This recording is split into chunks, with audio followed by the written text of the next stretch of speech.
Listen to me carefully. If you are over 60 or approaching it, this message is not optional, it is urgent. What I'm about to tell you may challenge what you believe about aging, comfort, and taking it easy, but it could also be the most important health wake-up call of your life. Stay with me until the end, because what you do after this moment determines how strong, clear, and independent you will be in the years ahead. Here is the truth most people are never told. Once you hit 60, your body does not negotiate. It follows biology, not motivation, not good intentions, and certainly not excuses. And three powerful changes begin, whether you like it or not. The first thing that happens is this: your brain becomes more sensitive to comfort and avoidance. At this age, the brain quietly shifts toward conserving energy. Dopamine, the chemical that drives motivation, effort, and resilience, declines. Without even realizing it, people start choosing what is easy over what is necessary. More sitting, more scrolling, more sugar, more, I'll do it tomorrow. This is not laziness. This is neurobiology. But here's the danger. Every time you choose comfort, the brain adapts to expect it. And slowly, silently, resilience disappears. The activities that once felt normal, walking, standing, concentrating, engaging, start to feel hard. Not because you're weak, but because the brain has been trained to avoid discomfort.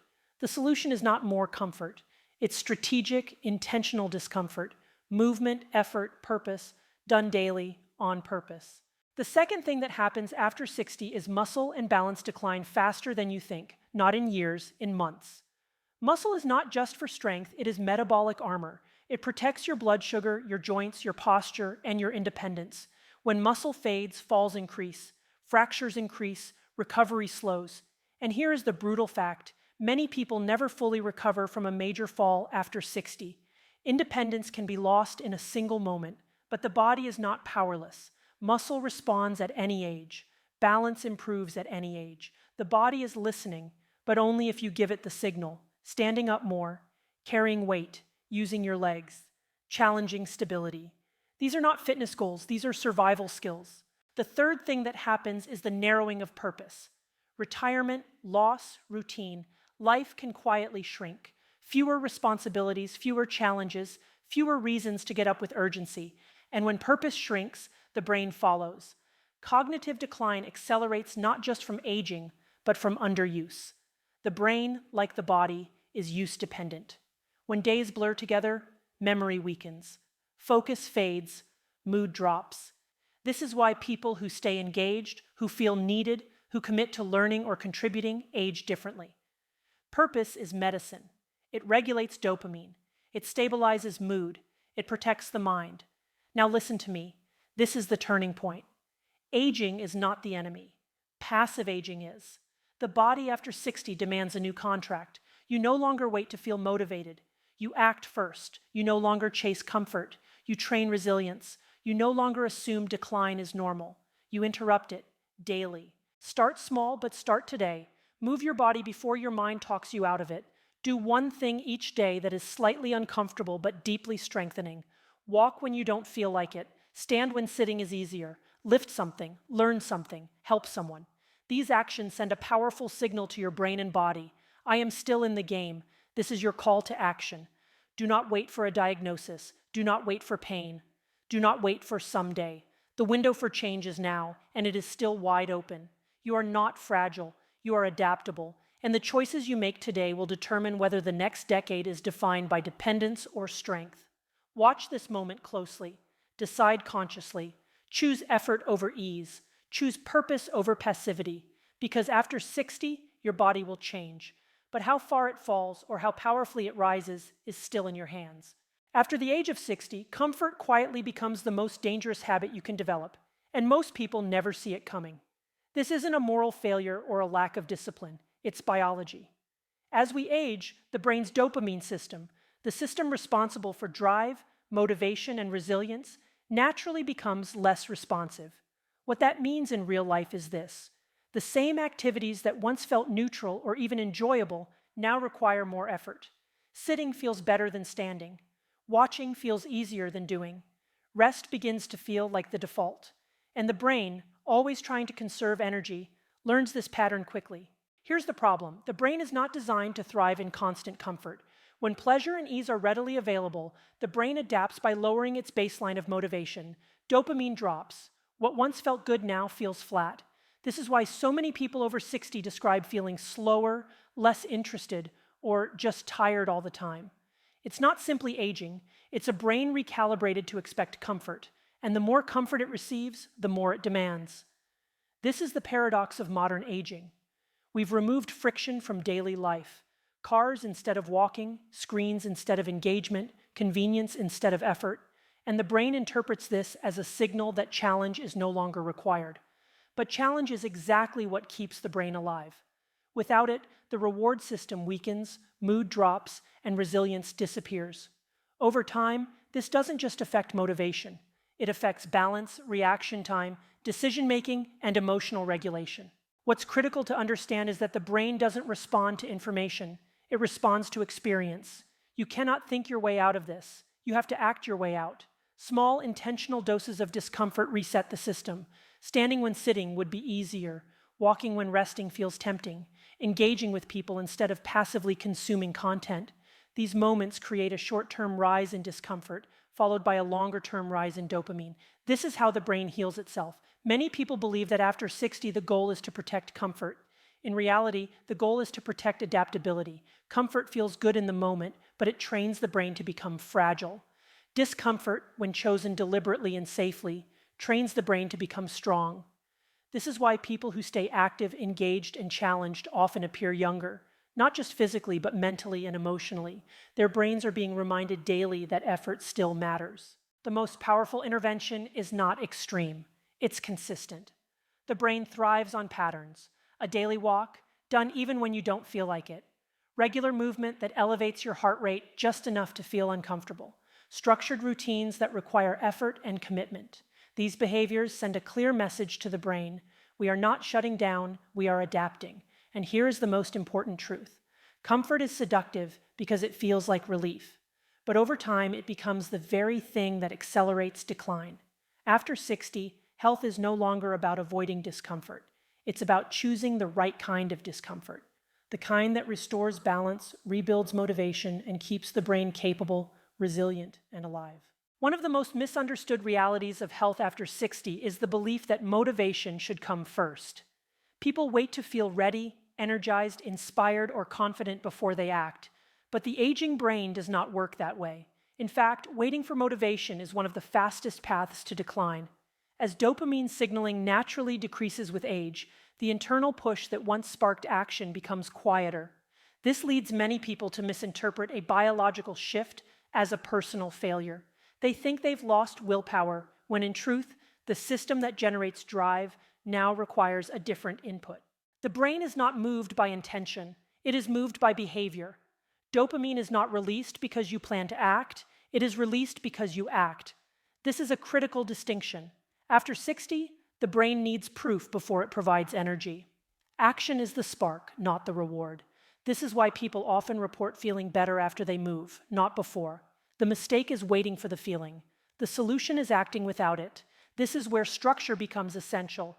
Relying on mood or desire is unreliable at any age, but especially later in life. The brain prefers predictability. When you establish routines, waking at the same time, moving your body early in the day, committing to specific tasks, you remove the need for decision-making. And when you reduce decisions, you reduce resistance. The brain begins to associate action with safety and reward again. There is also a powerful psychological shift that occurs when action comes first. Every completed action, no matter how small, restores a sense of agency. Standing up and moving for 5 minutes, stepping outside, making the bed. These are not trivial behaviors. They tell the brain, I am capable. That message builds momentum. Momentum, in turn, restores motivation. This is how upward spirals are created. Another important truth is that inactivity reinforces itself. When the brain learns that nothing is required, it lowers its output. Reaction time slows, focus weakens, emotional resilience decreases. Over time, this can look like apathy or even depression. But again, the antidote is not waiting, it is movement. Physical movement, in particular, is one of the most effective ways to stimulate dopamine release naturally. It wakes up the nervous system and reminds the brain that the body is still engaged with the world. It's also important to recognize that action does not have to be dramatic. In fact, consistency matters far more than intensity. The brain resists sudden, extreme change, but adapts beautifully to repeated, manageable effort. Short walks done daily outperform sporadic bursts of motivation. Gentle strength work repeated over time produces more lasting neurological benefits than occasional overexertion. After 60, the most powerful decision you can make is to act before you feel like it. This is not denial of how you feel. It is leadership over your biology. When you move first, the brain follows. When you wait, the brain withdraws. Health, energy, and clarity are not lost forever with age. They are unlocked through action. And the moment you stop waiting for motivation is the moment your system begins to wake up again. After the age of 60, muscle quietly becomes one of the most powerful predictors of health, independence, and survival. Yet it is also one of the most neglected. Many people associate muscle with youth, athletics, or appearance, and assume that its loss is simply a normal part of aging.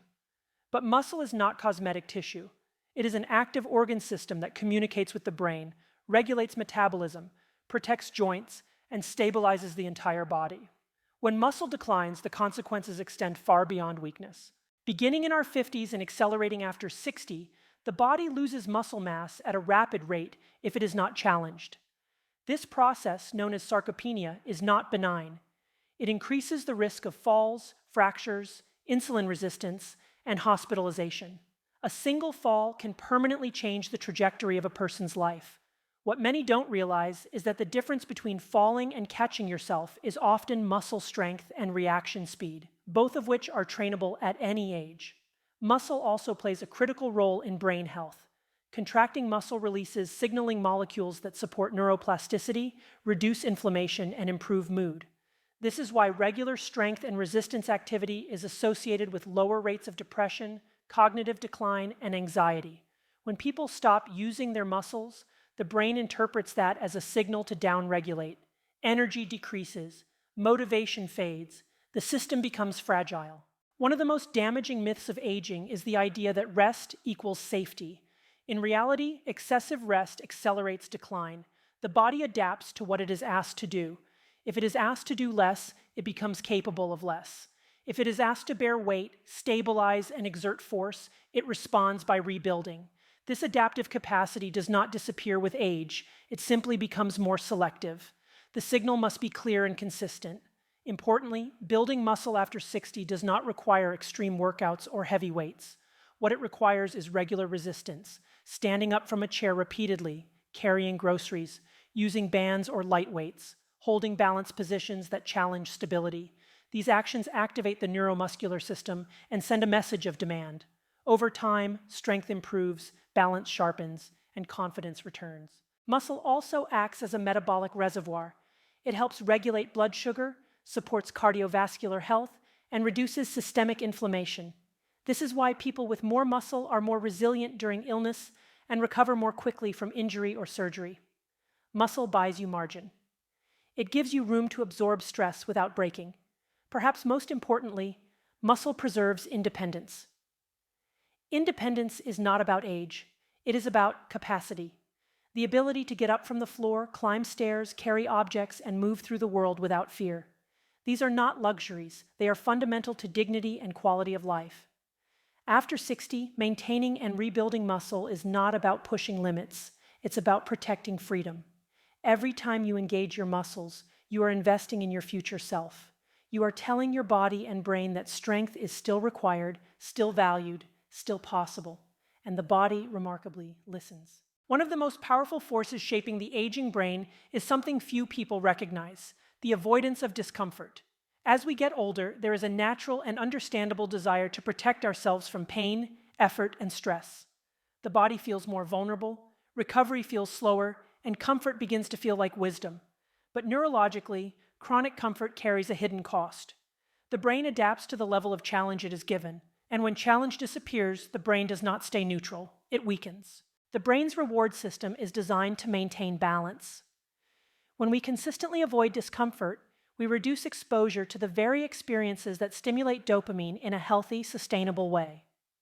Instead of effort-driven dopamine, the brain shifts toward passive, quick reward behaviors: sitting, snacking, scrolling, numbing.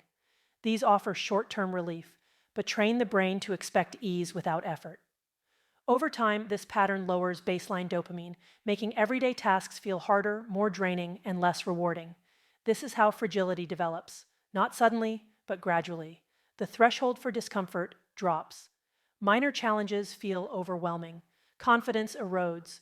People begin to say, "I can't do what I used to," not because they truly can't, but because their brain has learned to avoid challenge. The nervous system becomes less flexible, less resilient, less capable of adapting to stress. The opposite of fragility is not toughness for its own sake, it is adaptability. And adaptability is trained through controlled, intentional discomfort.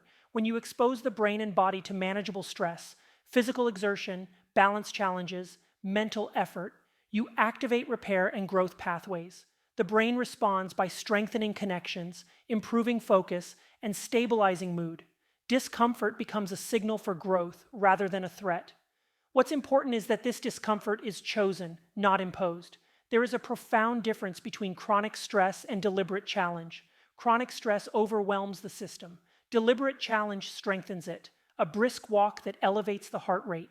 Standing on one leg to challenge balance. Engaging in learning that feels difficult but meaningful. These experiences recalibrate the brain's reward system and restore confidence. Avoidance, on the other hand, teaches the brain that it is fragile. Every time you choose not to engage because it feels uncomfortable, the brain records that decision.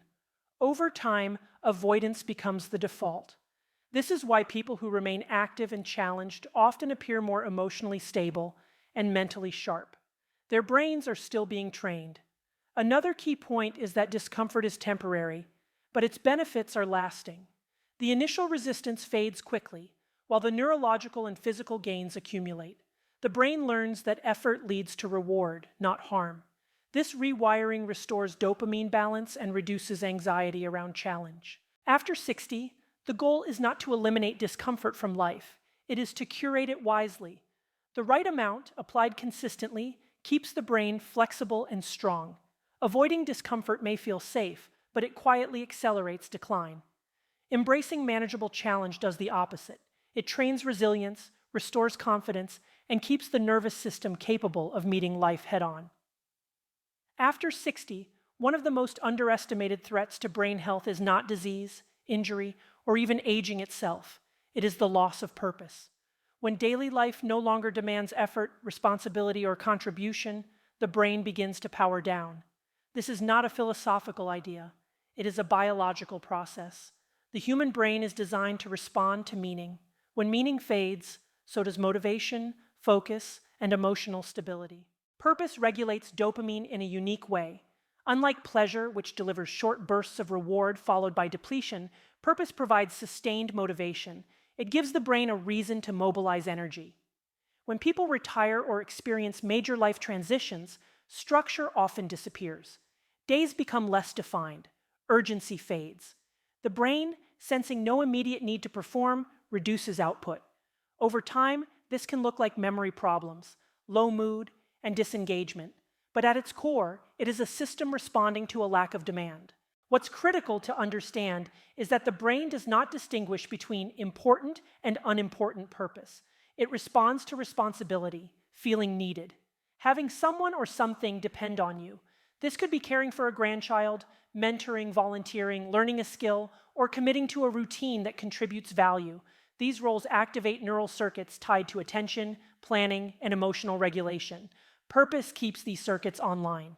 Without purpose, the brain seeks stimulation elsewhere, often in passive or numbing behaviors. Excessive screen time, overeating, oversleeping, these are not character flaws. They are attempts to fill a void left by meaning. But these behaviors do not sustain dopamine. They deplete it. The result is a cycle of disengagement and dissatisfaction. Purpose also protects against cognitive decline. Engaging in activities that require planning, learning, and social interaction strengthens neural networks and slows age-related changes. People who remain mentally and socially engaged show better memory, faster processing speed, and greater emotional resilience. The brain thrives on challenge when that challenge feels meaningful. Importantly, Purpose does not need to be grand. It needs to be consistent. Small commitments done regularly are more powerful than occasional large efforts. Showing up at the same time each day, being accountable to others, setting goals that extend beyond personal comfort. These behaviors anchor the brain in the present and future. There is also a physiological component. Purpose lowers stress hormones and improves immune function. It has been associated with lower rates of depression and even reduced mortality. When the brain believes there is a reason to stay engaged, the body follows. After 60, purpose is not a luxury. It is a health intervention. It keeps the brain alert, the nervous system regulated, and the emotional landscape stable. Aging does not require retreat. It requires redirection. When you consciously choose roles that give your life structure and meaning, you send a powerful signal to your brain: I am still needed. And that belief alone can profoundly change how you age.